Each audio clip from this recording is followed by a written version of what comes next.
Hello and welcome to video lecture 37. Today we will start off with the final unit that we have for this course known as film culture. Now in this particular unit today we will be talking about the relationship between cinema and the audiences. So we will start off with what kind of a relationship is it and what are the different aspects of this unique and beautiful relationship that cinema and the audience share. But before we move on to that, let us do a quick recap of what we have talked about in the last lesson. So in the last lesson we have talked about the economic liberalization in India and its impact on Indian cinema. So what kind of changes it brought about in the Indian cinema. We talked about the changes in terms of the film form as well as the narratives, and we also talked about the rise of multiplexes. So how is this that multiplex culture came forward, and how this in some way led to the decline of the single screen theaters. So this we talked about in the last lecture. In this particular lesson today we will talk about a very important topic which is known as censorship. I'm sure all of you are aware. So censorship of course has to do with the kind of relationship the audience has with the cinema. So we'll talk about the evolution of film censorship, how it came about, and we'll also talk about the consequent changes in filmmaking and the film narrative. So the changes that happened in cinema because of censorship being introduced. Now what will we be doing today, and what you should understand by the end of this particular lesson. So we'll be tracing the history and evolution of censorship, so you should be able to do that. You should also be able to understand the kind of changes that happened in Indian cinema as India navigated from being a colony of Britain to being an independent nation. So how is it that cinema changed accordingly, and how is it that censorship also changed? And we'll also talk about the society and the kind of influence the society has had on the censorship that is practiced in Indian cinema. First, let us look at what censorship is. So I have here definitions or meanings as defined by different dictionaries. So Merriam-Webster describes censorship as the institution, system or practice of censoring. Now censoring is known as to suppress or delete something that is objectionable. So that is one definition. The Oxford Dictionary describes censorship as the suppression of or prohibition of any parts of books, films, etc. that are considered obscene, politically unacceptable or a threat to security. Finally, we have another definition by the Cambridge Dictionary which explains censorship as the act of censoring books, films, etc. to remove parts of something. So here censorship is described as to remove parts of something such as a book, movie or letter that you do not want someone to see or hear.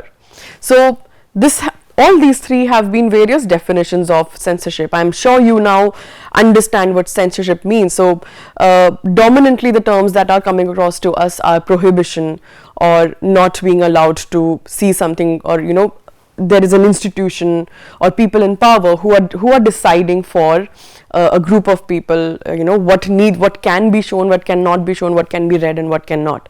So now we'll move on to censorship with regards to films. So how is it that censorship started? Now we'll be focusing on the concept of censorship and how is it played out in Indian cinema.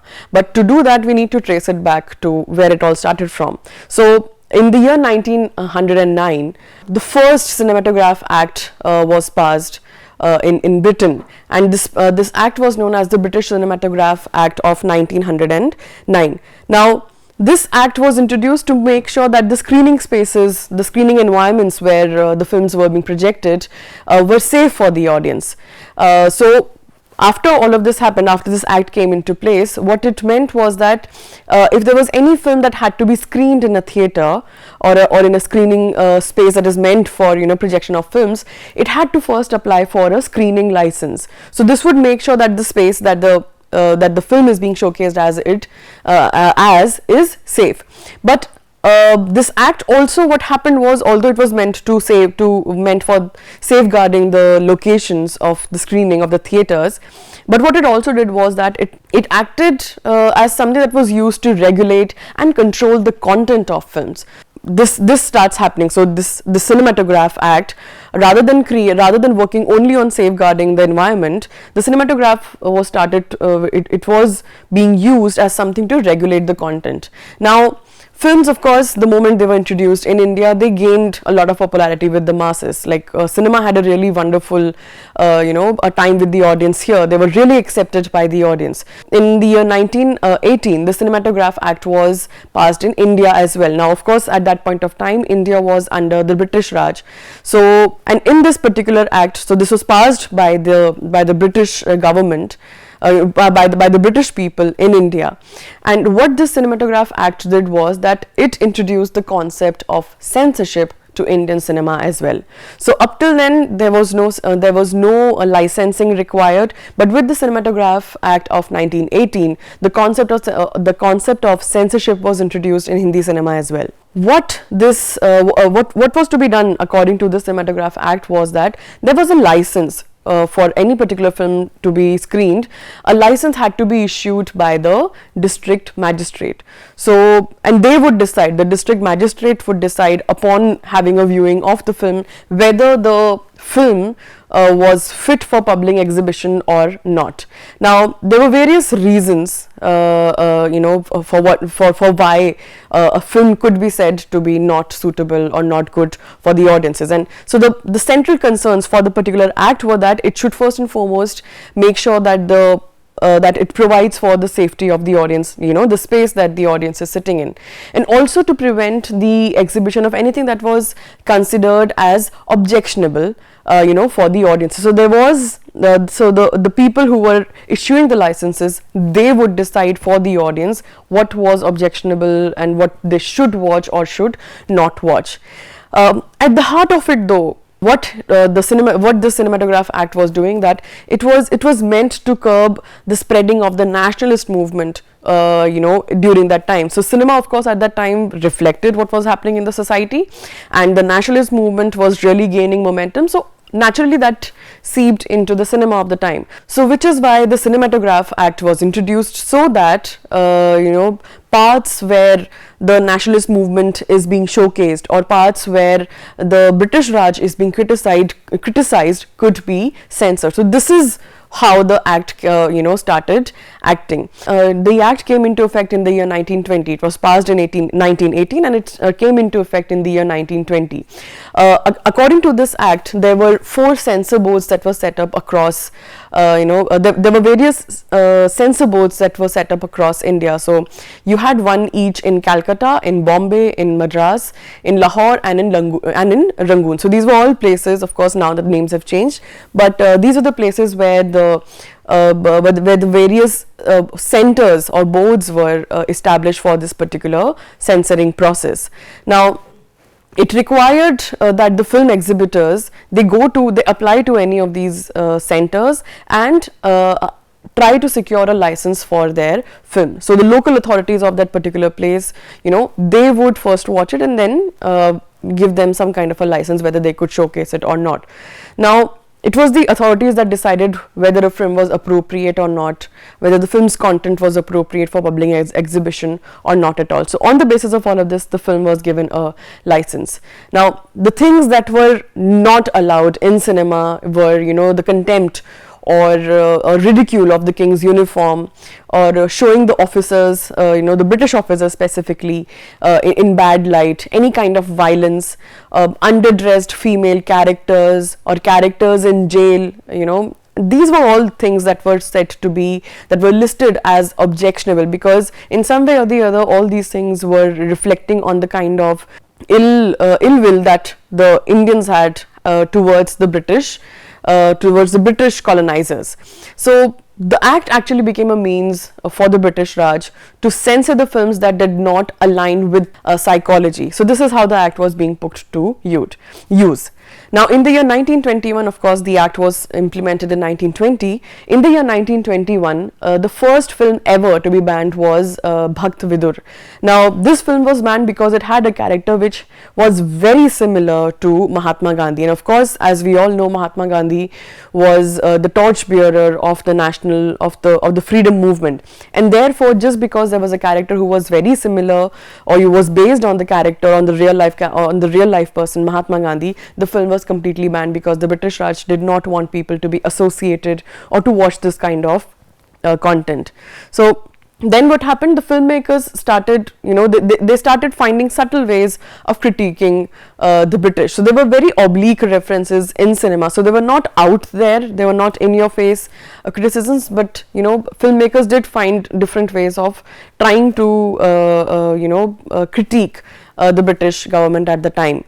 In the year 1927, the Indian Cinematograph Committee was formed. Now, the idea of the committee was to gauge the effect of the kind of hold that cinema has in the Indian audiences. So it was supposed to come up with a report as to what should be done and how is it that the Indian audience is interacting with cinema. Some of the things that this particular committee suggested was that that there should be a central censor board and a certification system. So rather than having so many different censors across the country, there should be one there should be one authority, there should be one board that would work as the censor board, and that there should be a certification system, rather than probably having people to censor films or completely ban films altogether.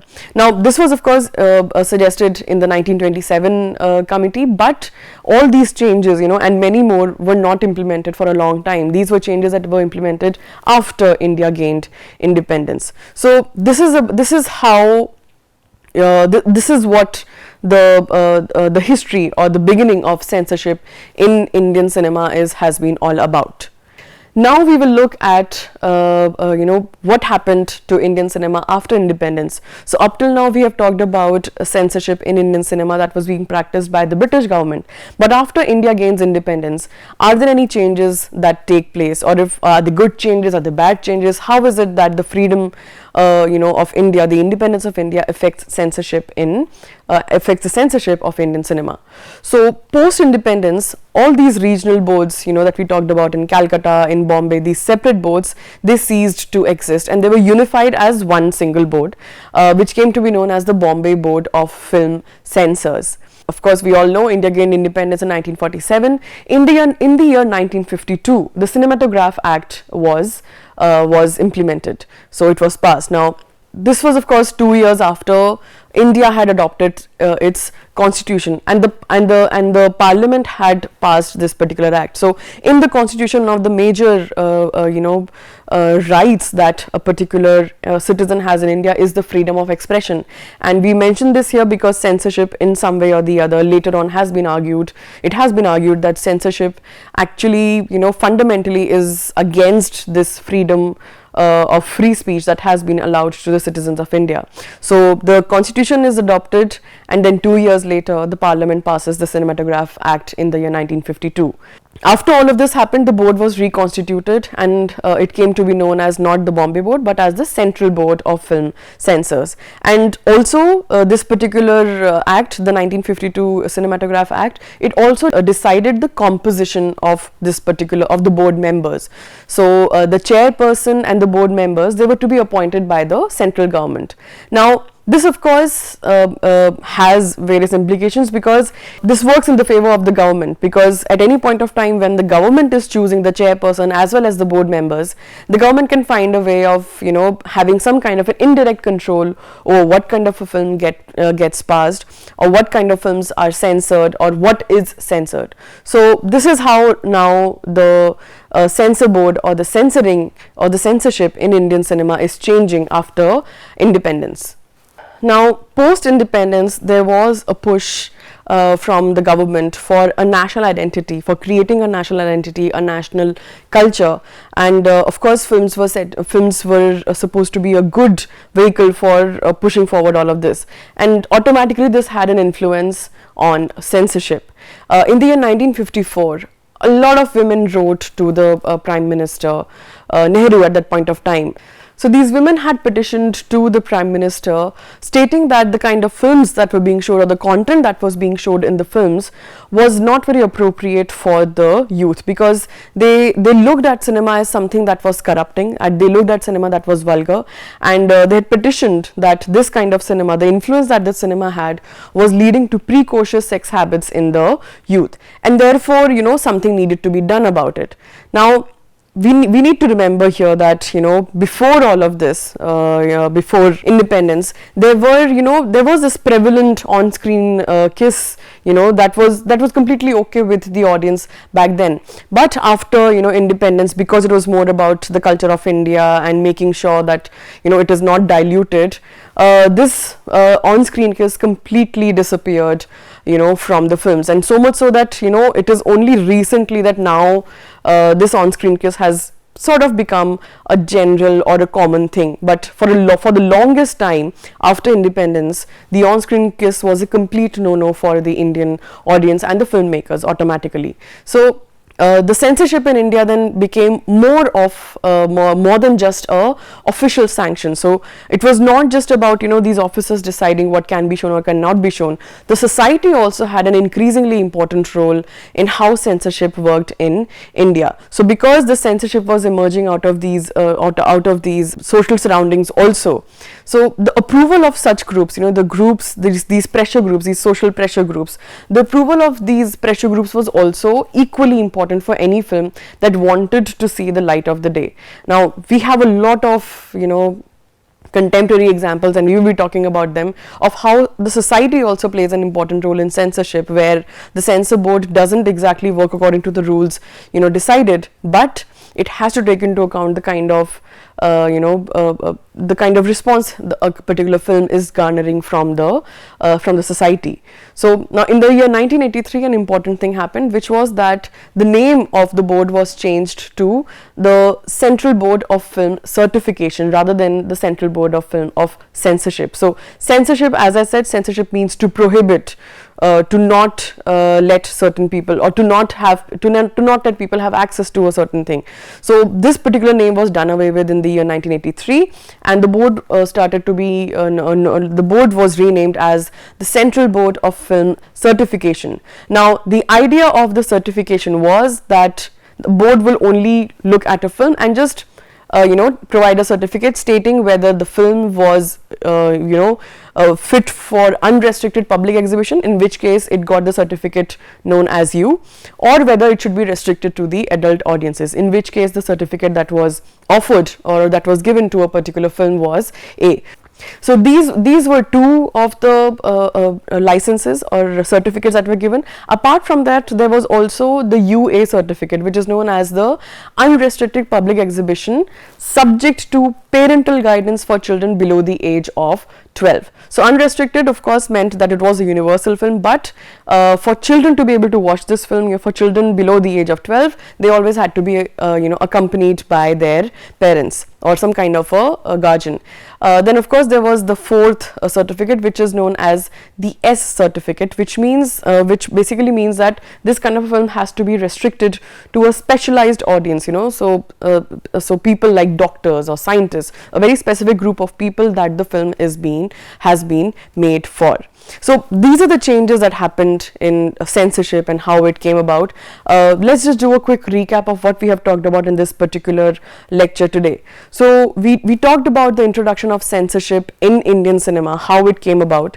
We talked about its evolution from the time of British Raj to post-independence. So what changes happened? How is it that censorship was practiced during the British Raj, and how did it change after independence? We went through the various cinematograph acts that have shaped censorship, as we see it today, as we observe it today, and we also discussed the various certifications that are on offer by the board. Now, in the next lesson, we will be delving a little further into censorship. So, we will talk about this tussle between the censorship board and the film industry. What all that has, what all has been happening between these two. We'll discuss some popular cases in the history of film censorship, and we'll also talk about two important aspects with relation to film and audience, which are film criticism and cinephilia. So that's it for today. I hope you've learned something new today, and we'll meet in the next lesson.